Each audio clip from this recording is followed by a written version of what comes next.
রাজশাহীর চাঁপাইনবাবগঞ্জের এক বৃদ্ধ মাঝি নৌকা বেঁধে রেখেছেন বছরের পর বছর। নদী নেই, পানি নেই। যে পদ্মার বুকে একসময় ঢেউ খেলত, যেখানে ইলিশের ঝাঁক আসত, যে নদীর কুলকুল শব্দে ঘুমিয়ে পড়তেন তিনি রাতের পর রাত, সেই পদ্মা এখন মরুভূমি।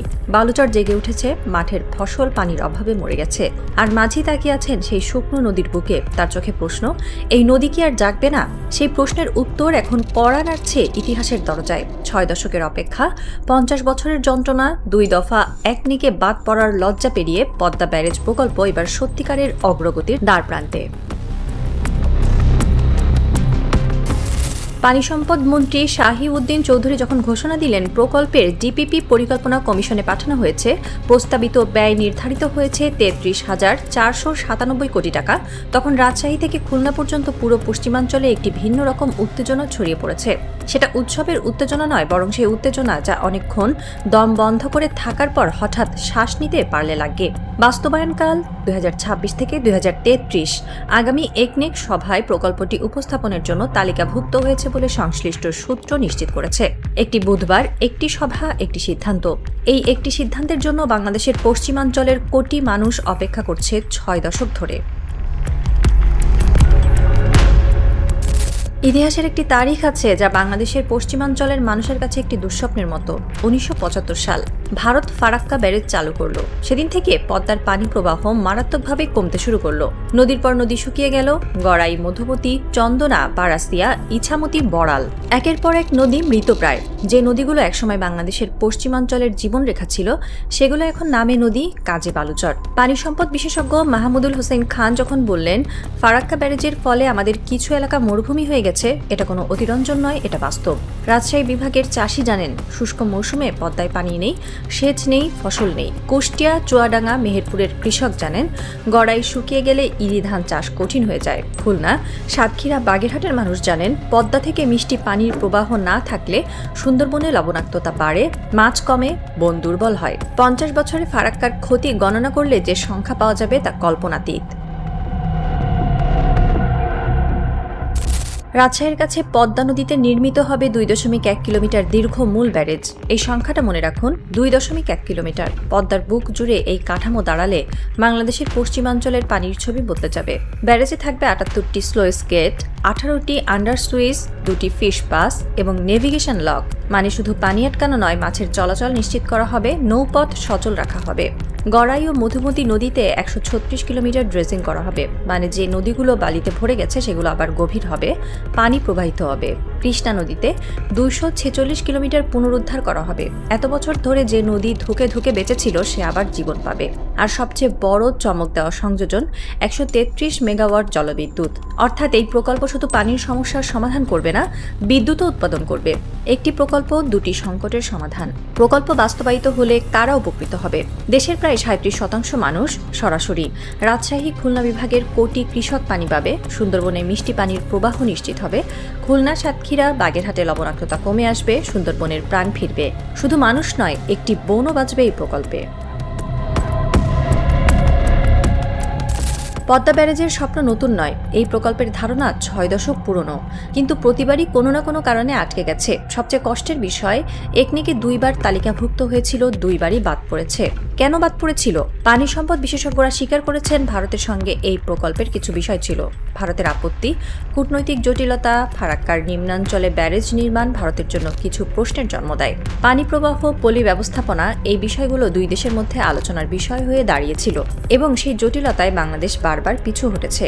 কিন্তু এবার প্রেক্ষাপট বদলেছে বেশ কিছু কারণে। প্রথমত, পশ্চিমবঙ্গে রাজনৈতিক পরিবর্তন। দীর্ঘদিন পর পশ্চিমবঙ্গে বিজেপির জয়ের পর ভারতের কেন্দ্র ও রাজ্যে এখন একই দল ক্ষমতায়। তিস্তা ও গঙ্গা চুক্তি নবায়নের ক্ষেত্রে এটি একটি বড় সুযোগ তৈরি করেছে। কারণ আগে মমতা বন্দ্যোপাধ্যায়ের আপত্তিতে যেসব আলোচনা আটকে যেত, এখন সেই বাধা নেই। দ্বিতীয়ত, 1996 সালের গঙ্গা পানি বন্টন চুক্তির মেয়াদ 2026 সালের ডিসেম্বরে শেষ হচ্ছে। অর্থাৎ এই বছরই বাংলাদেশকে একটি নতুন চুক্তি নিয়ে আলোচনায় বসতে হবে ভারতের সাথে। ঠিক এই মুহূর্তে পদ্মা ব্যারেজ অনুমোদনের দিকে যাওয়া কূটনৈতিক মহলে এটি নিছক কাকতালীয় নয়। কূটনীতিতে সময় সবচেয়ে গুরুত্বপূর্ণ। বাংলাদেশের পররাষ্ট্রমন্ত্রীর চীন সফর সবে শেষ হয়েছে। সেই সফরে তিস্তা প্রকল্পে চীনের সহযোগিতা চাওয়া হয়েছে। এটা দিল্লিতে পৌঁছে গেছে। ভারত বুঝেছে বাংলাদেশের হাতে এখন বিকল্প আছে। এর পরপরই প্রধানমন্ত্রীর সম্ভাব্য ভারত সফরের আগে পদ্মা ব্যারেজ অনুমোদনের দিকে এগিয়ে যাওয়া, এটা একটি সুচিন্তিত কৌশলগত বার্তা। বার্তাটা স্পষ্ট, বাংলাদেশ পানি কূটনীতিতে এখন আর দুর্বল অবস্থানে নেই। আমরা আমাদের নিজের সমস্যার সমাধান নিজেরা করব। তোমরা সহযোগিতা করলে ভালো, না করলে আমরা নিজেদের পথ খুঁজে নেব। এটা বাংলাদেশের পানি কূটনীতির ইতিহাসে একটি ঐতিহাসিক পরিবর্তন। এর আগে বাংলাদেশ সবসময় পানির বিষয়ে ভারতের মুখের দিকে তাকিয়ে থেকেছে। চুক্তি হবে কি হবে না সেই প্রশ্নের উত্তরের জন্য অপেক্ষা করেছে, দিন দরবার করেছে, অনুরোধ করেছে। কিন্তু এবার ঢাকা বলছে আমরা আমাদের নিজস্ব ব্যবস্থা করছি। পদ্মা ব্যারেজ আমাদের সংকটের, আমাদের সমাধান। এবং ঠিক এই মুহূর্তে প্রধানমন্ত্রী তারেক রহমানের নির্বাচনী প্রতিশ্রুতি পূরণের অঙ্গীকার নিয়ে সরকার এগিয়ে যাচ্ছে।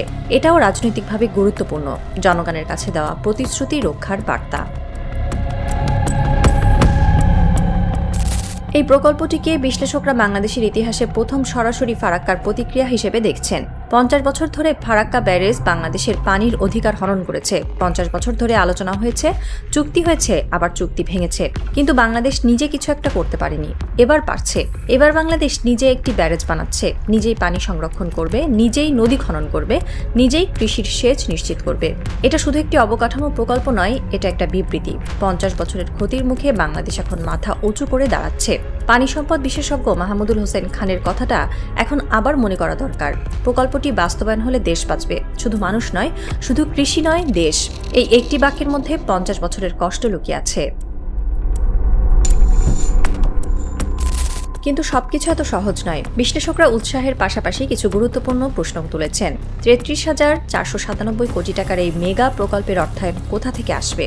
দেশের বর্তমান অর্থনৈতিক পরিস্থিতিতে এত বড় বিনিয়োগ কিভাবে ম্যানেজ করা হবে? মধ্যমেয়াদী বাজেট কাঠামোয় এই প্রকল্পের জায়গা কোথায়? ভূরাজনৈতিক প্রশ্নও আছে। ভারত এই প্রকল্পে আপত্তি তুললে কি হবে?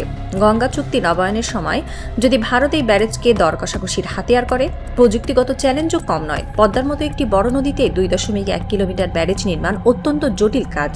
নদীর গতিপথ, পলির চাপ, ভূমিকম্পের ঝুঁকি, এই বিষয়গুলো সাবধানে মোকাবেলা করতে হবে। এবং সবচেয়ে বড় প্রশ্ন, বাংলাদেশে বড় প্রকল্পগুলোর সময় মতো শেষ হয় কিনা। 2026 থেকে 2033, 7 বছরের লক্ষ্যমাত্রা বাস্তবতায় কতটা সম্ভব? এই প্রশ্নগুলো উত্থাপন করা মানে প্রকল্পের বিরোধিতা নয়, বরং এই প্রশ্নগুলোর সৎ উত্তর খোঁজাই প্রকল্পকে সফল করার পথ। একনেক সভায় সেই বুধবার এগিয়ে আসছে। মন্ত্রিপরিষদ ভবনের সভাকক্ষে বসবেন নীতি নির্ধারকরা। টেবিলের উপর থাকবে একটি ফাইল, 33,497 কোটি টাকার স্বপ্নের ফাইল। সেই ফাইলে আছে রাজশাহীর মাঝির হারানো নদী, কুষ্টিয়ার কৃষকের পানিহীন মাঠ, সুন্দরবনের মিষ্টি পানির আর্তনাদ। সভায় কি হবে এই প্রশ্নের উত্তর এখনো অজানা। সরকারি সূত্র বলছে অনুমোদন হবে, কিন্তু কূটনৈতিক মহলে ফিসফিসানি আছে। ভারতের সাথে গঙ্গা চুক্তি নবায়নের আলোচনা এখনো শুরু হয়নি। দিল্লি এই প্রকল্পে কিভাবে সাড়া দেবে সেটা এখনো স্পষ্ট নয়। আর সেই অস্পষ্টতার মধ্যেই লুকিয়ে আছে একটি রাজনৈতিক থ্রিলারের উত্তেজনা। যদি প্রকল্প অনুমোদিত হয়, বাংলাদেশের পানি কূটনীতিতে নতুন যুগের সূচনা হবে।